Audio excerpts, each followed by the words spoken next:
All right, Wagwan Piftings, welcome back to the channel. That intro, by the way, if you don't know, Wagwan Piftings. People used to say it in school, secondary school. I believe it's got a Jamaican origin, but in London, we've got like so many overlapping cultures that when you're growing up, everyone just starts saying the same things. It means, how's it going, sexy thing? And the usual combination was Wagwan Pifting, what's your BBM? Which is, how's it going, sexy looking thing? What's your BlackBerry PIN number for your mobile phone? And it kind of became like an internet joke at some point. Anyway, maybe we'll talk about the data space I've been building. I'll need to explain that. Right now, I'm just writing a little post for LinkedIn.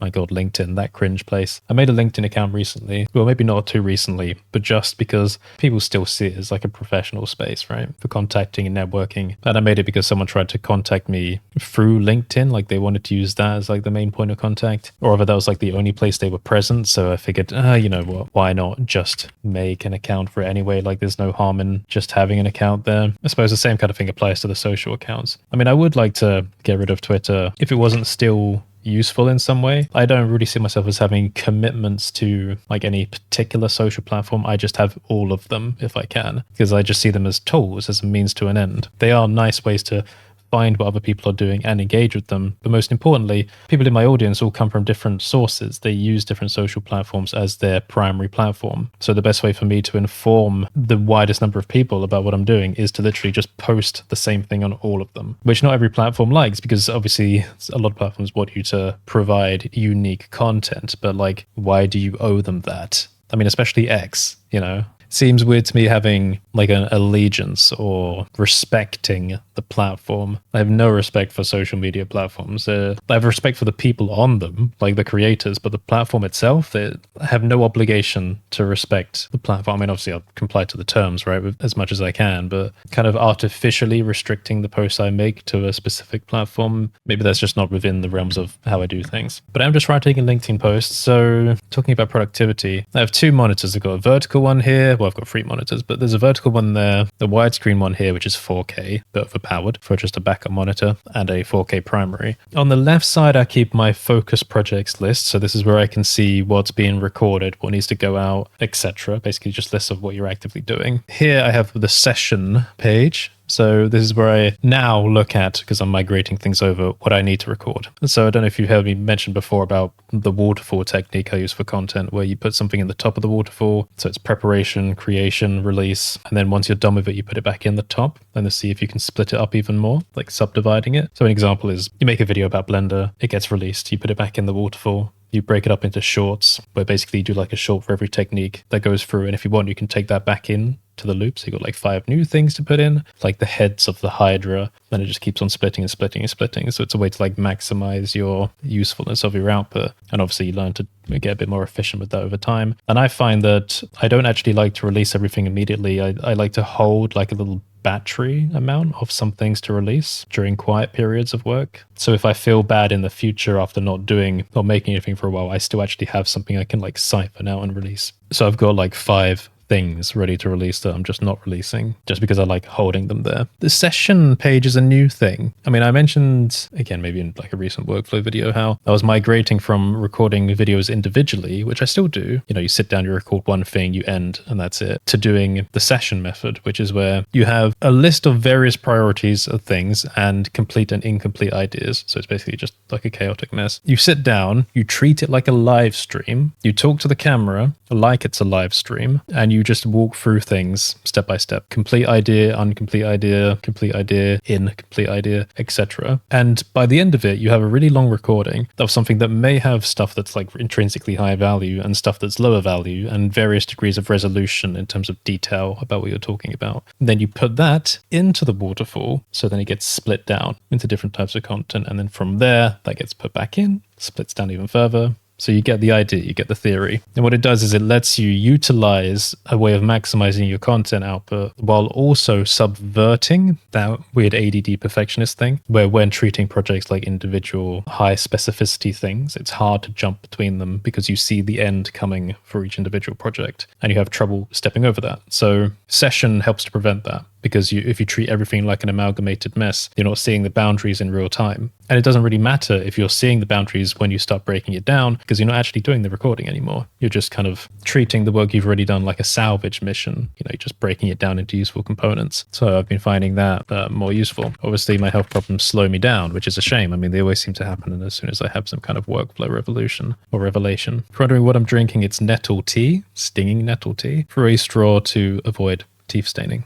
So the session technique's actually proven to be quite powerful, and I've been expanding it into something even more powerful. So again, talking about workflow revelations, I've spoken quite a lot about the artist reporter model that I came up with, which is where I noticed when doing general YouTube videos that over time, when you pay so much attention to the statistics on the dashboards, you get so obsessed with the comparative success of things when it's trying to show that your recent video is like the top 1 out of 10, or it's 8 out of 10 for the recent 10 videos. And it conditions you to become an optimizer for that. And it's hard not to tunnel vision in on that. And then it becomes difficult to resolve that with creativity, just the general desire to be creative in your everyday life, which oftentimes means not making things that are specifically optimized for YouTube audience of your set current size in the modern day, because inherently that's a very stupid thing to do, because the audience will change over time anyway. So you're just optimizing for the present rather than maximizing your potential for the future. But a lot of people don't know that. So, maybe I try not to throw too much shade, but you see other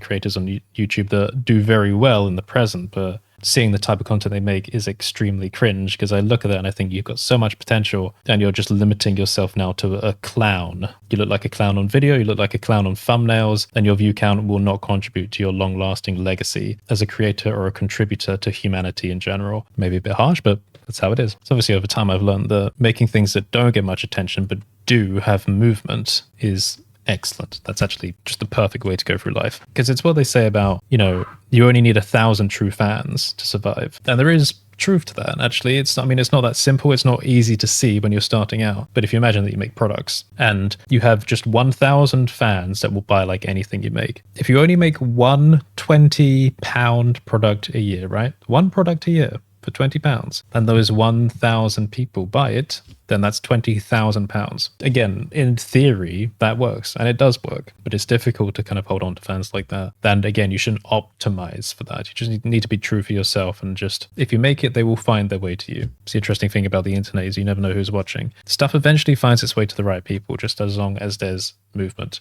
I don't know, for a lot of other creators, the theory is that, well, if you maximize the amount of attention your content gets and the number of views you get, then you're going to get those 1,000 anyway. Not true. Not even close to being true. It's not just volume. It's meaning in the volume. There has to be a reason for people to want to stick around and connect with you. And some people are really, really good at making volumes of people move and briefly, temporarily draw their attention to something just vapidly, but not for creating deeper connection. Anyway, what a tangent that is. Session. So another thing I noticed is that the artist reporter model works brilliantly for me, and that's how I've been doing this. But there was and is still something missing, and I think I'm on the cusp of a new revelation. The artist is you who just makes stuff for the fun of it without thinking about performance online, the negative impact of algorithms and how that affects our mental health on the day-to-day. That would be represented as the session workflow, right? Make anything you want in a space of time. Don't think about the boundaries between the work. The reporter is the person who then looks at what you've made and then deconstructs it. That's the waterfall. So session, waterfall, and it's working fantastically for me now. But there was still something missing, and I think I've got it. The guide. Actually, I don't even know if that's the right word for it. You have the artist who wants to create, you've got the reporter that does the useful things with it, and the guide. Now, the thing about the artist is not supposed to be controlled by anyone, but it can be shown things, right? It's not, hey, do this, do this. It's consider this. It's memory. Probably sounds really confusing, but let me try and explain. How many times have you found something like a source of inspiration and thought to yourself, I would love to make something with that, but then you've just forgotten about that at some point in the future? Because a lot of the time I store artwork and inspiration in the form of art books or things from Pinterest. And I say to myself, that will be so useful. I can sit down and make materials or products or artwork in the style of this, inspired by this. What a fun exercise that'll be. And I store it, but I never look at it ever again. Same thing with people that are obsessed with workflow tools. You write all your ideas down in a list, and that list is compartmentalized somewhere on a page that you never look at. And again, you just never look at it ever again. So my question is that, With the artist reporter model, sometimes you sit down as the artist and you're there and you're about to make work because you feel like making work. Sometimes you know exactly what you want to do, but sometimes that feeling of wanting to create is like an arm holding out for something that's not there, if that makes sense. I want to create, but I just don't know exactly what I want to do. So what do? Even though you've stored like 10,000 possible things to do, like away in lists elsewhere. So how do we complete that connection? How do you give that moment of the artist when they don't know what to make? Where's that hand that comes out and just like helps it complete the circuit? That's the guide. So we'll have the guide, the artist, and the reporter. And for me, represented by 3 monitors: guide, artist, reporter. So what is the guide? Because the guide is actually something that kind of needs to be built. And that's what I'm calling the data space. So on my monitor here, I've got my session, which is a general list of all my brands and things that I can possibly do in like a live stream type format. And it's just a lot of considerations. Like, for example, Blender Whole. Consider a deep dive series about each section of the interface and feature set. For Codesalt Online, product development. Consider looking back through product experiments, test and discuss features and potential works. Personal projects. Consider looking at old files, old experimental files, update them, discuss them, talk about potential. Things like that. Considerations. And a list of recent work that I'm already doing or working on, or things that people have spoken to me about. The chaotic list of all possible things. The data space is the right side here. So when talking about like how maybe us as inspiration hoarders, we store lists of things away where we never look at them. The data space is that entirely centralized in the same visual space as the rest of the session. So whenever I sit and I record things as I'm doing now, I'm looking here and I'm just like looking at one little tiny chip of the screen for this exact video. Everything I could possibly take as inspiration is right here, not in a different page, right here. And I'm kind of organizing it by collapsible lists for different categories of things. So this will include everything from my 3D art books to like fiction and non-fiction books, artwork that I found on Pinterest, old project files I've done, all organized into a database here. So everything from every different thread of life, including things like when I look through Google Maps in the evenings when I'm just having fun, like looking through cities on Street View, take a screenshot, put it in the data space, and add like a little link for the location. Everything. Every time I watch an architectural like digest video, if I find an interesting room, screenshot, data space with a link to it. Everything that's connected to your interest in the data space. Now, yes, these are collapsible lists that you will never look in ever again if it's up to you. But it's not up to you because it's up to the guide. So the guide can be anything. It can be, I've seen a lot of people already try and like self-medicate this process with like rolling a dice, right? Where you can roll a dice for a category, then roll a dice for like a data entry. Then let's say that it's an art book, The Art of Wolfenstein, The New Order. There's 217 pages. You do like a random number generator, you get a page, then you open it, you have a look at the page. Maybe you can roll for the activity and you say, okay, well, I'm looking at this piece of artwork. What do I want to do? Do I want to discuss it, reference breakdown, do a block out, make a product related to it, something like that. The guide can be that for you if you want, or it can be an AI. In which case it may be more handy in the way of allowing you to bias the randomization of different categories if you're only interested in some or the other. Now, the thing is, the guide, as it stands, if it is an AI or not, can present things to you when you're uncertain, because you're not actively going to go and look through your old lists yourself. You think you will. So maybe you even try and train yourself to every time you feel that little emptiness that says, I'm not actually sure what to do. The guide that should ideally be like a one button press should be a subversion to generate you an assignment that you can consider, but you don't have to do, or a series of assignments. For example, if I don't know if I want to work on a product or do something artsy, I could sit here, start the session. If I have any blip of I don't know what to do, generate assignment. Guide says, of all the grand possibilities of things related to your interests, your assignment is to look at easy BPY. Your assignment is to generate test cases to finish the test case side of the project. Or if you can't finish it, at least discuss it and get opinions about it to help you in the future. Then move on. Assignment. What's the next thing? You don't have to do this, but in the news, you were interested in how people were 3D printing turtle shells to help turtles that have damaged their shells. You want to discuss this? That's fine. That's your assignment. Do that now. Share the news links. Move on. Assignment. Next thing to consider. You see what I mean? Maybe you call it a bounty system, maybe not, but it's important to again remember that the hierarchy of respect is important. The guide should not be modified by what the reporter thinks is popular. The guide should be everything that you do, or everything that you can do. The artist should have the power to veto and overwrite anything. It should not be influenced by what's popular or what will perform well. It should be allowed to consider every form of creativity. So maybe it's not just digital, maybe it's physical. I'll be like, well, I've got so many art bases I want to turn into physical art. I want to make stencils with 3D printing so I can spray paint them onto the artworks, etc. That's for a completely different thing. Likewise, I want to expand the data space to study and enrichment. So obviously I'm doing a lot of learning for my upcoming degree, right? I've got lots of sources of knowledge and information on biomedical sciences, right, in the forms of courses that I can do online and like actual sources like that.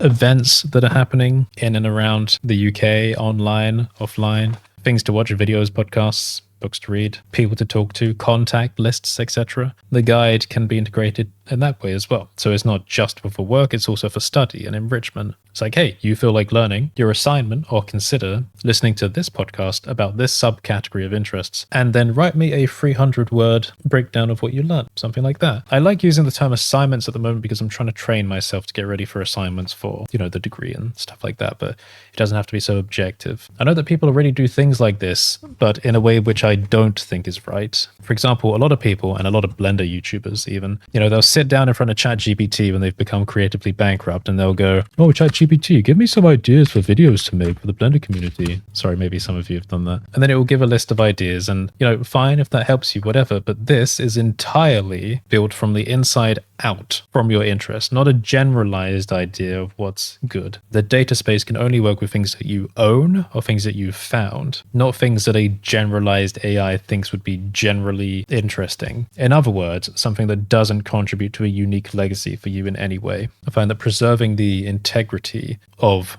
the unspoken things, like what we've been speaking about, like the respect culture between the guide, the artist, and the reporter, that's something that people would very easily overlook, especially people that don't realize that they're optimizing for view counts and stuff. You would start having the reporter override the artist and the guide, and then you'd start writing on here like a hierarchical list of what gets more views and what doesn't. At that point, you failed because you need to preserve the integrity between them. Same thing, there's a bit of a problem with using AI for the data space, which would be handy again for like biasing random values. But if you do use AI to help you generate assignments of your own interests, then you run the risk of generalized information and general AI interest kind of bleeding into that and overriding what makes you unique. So it's something that needs to be done with a bit of a pinch of salt. So I've been building the data space. Another thing I'm doing is I'm making sure that I've got a space where I can describe kind of different unique types of activities I like doing for each category of my interests. And as well as the data, I've got source locations that need to be filled out. So if for any reason I start running out of combinations of things, which is extraordinarily unlikely given that there's like 100,000 pages of like art inspiration combined in everything that I look at, then there's a section for sources as well. And even that becomes its own work, because if you have sources for content like a news feed, then you can just go there and there's always something to do and find and work from. So my problem has mostly been having a choice paralysis of what to do. It's very rarely been the case that I have nothing to ever do. I've still got a lot of work to catch up on with all the product related stuff, just despite everything. But the guide is a way of just kind of like helping to focus that a bit, while also giving myself more to consider doing than I could have ever possibly imagined. On that matter, now, literally now, we're coming to the end of this speech, this discussion. I want to wrap it up here, and I'm thinking, okay, what do I want to move on to now? Because I've got a whole lot of stuff to do, notes everywhere. And this is the exact moment I feel that paralysis. Because I'm like, is any one of these things I'm more in the mood for now, or what's going to be easiest to transition to, etc.? We don't want that. We want that subverted. So I need the guide to give me a bit of a process there. I've got a short list of things at the moment. Hold on one. I've got putting 14, generate for free, 1, 2, 3, roadmap, discussions on road mapping. All right. Sure, maybe I'll move on to that. I need to treat it with respect. The assignment needs respect. Let's wrap you up here. I'm going to move on to the next one. Unicorn emoji. I'll catch you next time.